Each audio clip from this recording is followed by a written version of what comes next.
Biden and Xi try to downplay superpower tensions at us, China meetings. But Taiwan and Ukraine are significant. A face-to-face meeting between us, Vice President Joe Biden and Chinese President Xi Jinping took place for the first time since 2017.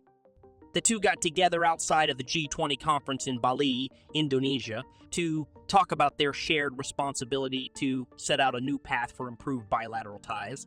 Biden highlighted that it was their duty to keep rivalry from escalating into actual war. In response, Xi stated that the two presidents must take the lead, chart the proper route for the Sino-American relationship, and move it in the right direction. Given the crucial areas of bilateral conflict, Taiwan, North Korea, and Ukraine, to mention the top three, this is easier said than done. The two world leaders also have to deal with a number of urgent global issues, including the food, energy, and economic problems. Even while the tone of their opening statements was kind enough, it is still clear that US-China relations are at an all-time low. The subject of Taiwan is delicate. Although the U.S. continues to adhere to the One China policy and does not maintain diplomatic ties with Taiwan, from Beijing's perspective, the two sides now have a stronger informal alliance. It's one thing to endorse the status quo, quite another to actively promote it. When Nancy Pelosi, Speaker of the U.S. House of Representatives, visits Taipei in a widely publicized trip and reaffirms her security commitments for Taiwan, in response, Washington views Xi's report to the 20th Congress of the Chinese Communist Party last month with skepticism. The party is responsible for finding a solution to the Taiwan issue and attaining China's total reunification. According to China's Xinhua news agency, this is a historic mission and unwavering devotion. In their discussion with Biden, she emphasized this point once more, stressing that the Taiwan question is at the very heart of China's vital interests, the political cornerstone of ties between China and the United States, and the first line that must never be crossed in China.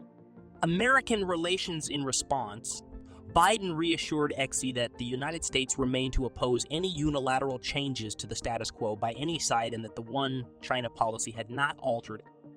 North Korea is perhaps more prone to unintended escalation and is similarly controversial for Beijing and Washington. Much for its Chinese partners, North Korea's isolated dictatorship is difficult to foresee and even more difficult to manage. Since late September, Pyongyang has conducted a number of missile tests, raising the possibility that it may test nuclear weapons as well as missiles that can transport them. It led to the biggest ever combined air exercises between the U.S. and South Korea, which included supersonic bombers. This led to more missile testing by North Korea. Additionally, it increased defense cooperation between Japan, South Korea, and the United States. It is simple to understand why Beijing would view a rise in American military activity and presence in China's vicinity during already difficult bilateral relations with the U.S. as more than simply a possible threat. Even if it has more to do with North Korea than it does with China specifically, this is the situation. In light of the current quadrilateral security dialogue between the United States, Australia, India, and Japan, as well as the three-way Strategic Defense Pact AUKUS between Australia, the United Kingdom, and the United States, a Quad. While Taiwan and North Korea have long been on the U.S.-China agenda, the conflict in Ukraine is more recent, and the two countries disagree about who is to blame for the conflict and how to resolve it. On the one hand, Xi and China have backed Moscow's claim that the West poses a threat to Russia. Report of the conference notes that China, however, has consistently highlighted the need for respect for nations' territorial integrity and sovereignty, as well as its opposition to reckless threats to use nuclear weapons. Xi and Biden emphasized their opposition to the use or threat of using nuclear weapons in Ukraine and reaffirmed their agreement that a nuclear war should never be waged and can never be won. Additionally, according to Chinese official media, China supports and looks forward to the restart of negotiations between Russia and Ukraine and expects that NATO and the EU would engage in thorough discussions with Russia. This is hardly a categorical rejection of Russia's assault towards Ukraine. It's also not a hint that China will give up on a stance it regards as being balanced. This much was clear from China's vote against a second draft resolution at the UN General Assembly that called for Russia to pay damages, losses, or injuries resulting from its really international wrongdoing in or against Ukraine. But it illustrates how much of Russia's former great power status has been lost under Vladimir Putin, particularly after the invasion of Ukraine. The only two surviving major nations today have a problem to manage rather than an accommodation to make. The U.S. criticizes Russia's missile strikes on Ukraine as adding to the country's air defense capabilities. On Tuesday, a senior American official denounced Russia's most recent missile attacks against Ukraine and reiterated Washington's commitment to continuing to help Kyiv during this ordeal. According to National Security Advisor Jake Sullivan, the United States vehemently condemns Russia's most recent missile assaults against Ukraine, which appear to have hit residential structures in Kyiv as well as other locations around the nation. The 20 conference is taking place this week in Bali, but Sullivan said it was not lost on us that Russia was endangering people's lives and way of life all across the world. According to Ukrainian sources, Russia unleashed a barrage of missiles across the nation, including in Kyiv, forcing many residents out of their homes and causing at least one death. The last week, Russia made its army withdraw from Kherson in the south official. Defense authorities from the United States have stated that they saw this withdrawal. They have, however, issued a warning that difficult fights must still be waged. The 20's fears about the destabilizing effects of Putin's conflict will only grow as a result of these Russian attacks, according to the U.S. National Security Advisor.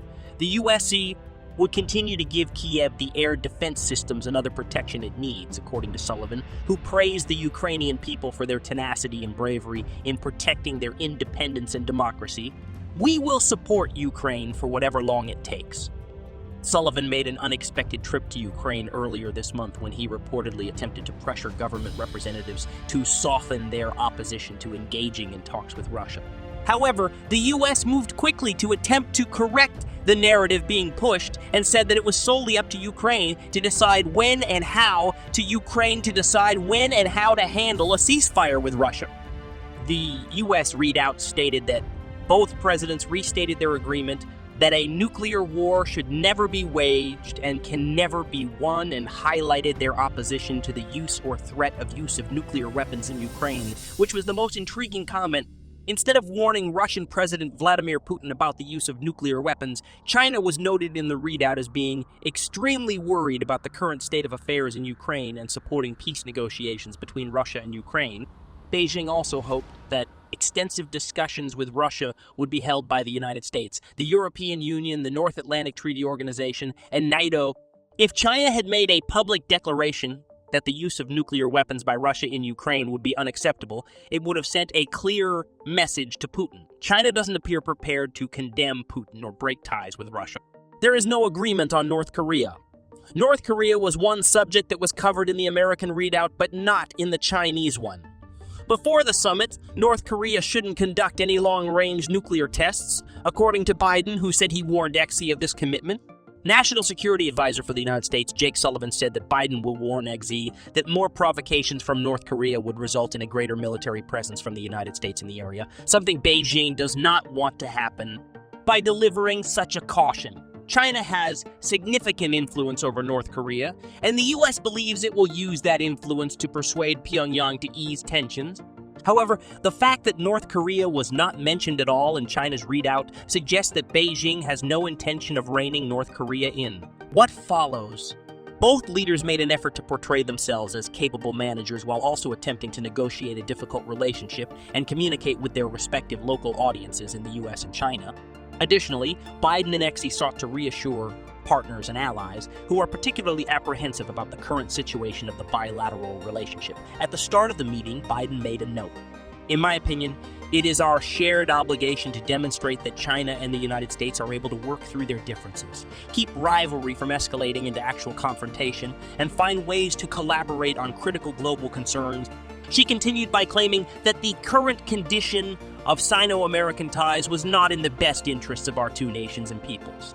It is also not what the rest of the world anticipates from us. In that sense, Biden and Xi presented a constructive agenda highlighting the need to collaborate on global issues including climate change, the stability of the global economy, public health and food security. In reaction to U.S. House Speaker Nancy Pelosi's travel to Taiwan in August, China canceled bilateral discussions on several of these concerns. Nevertheless, China could have signaled its readiness to picking up these conversations in order to demonstrate its desire to normalize relations. Now, pay attention! Europe is done. NATO-US plan to crash Ukraine. Europe energy crisis is here. Don't waste your time, just click it.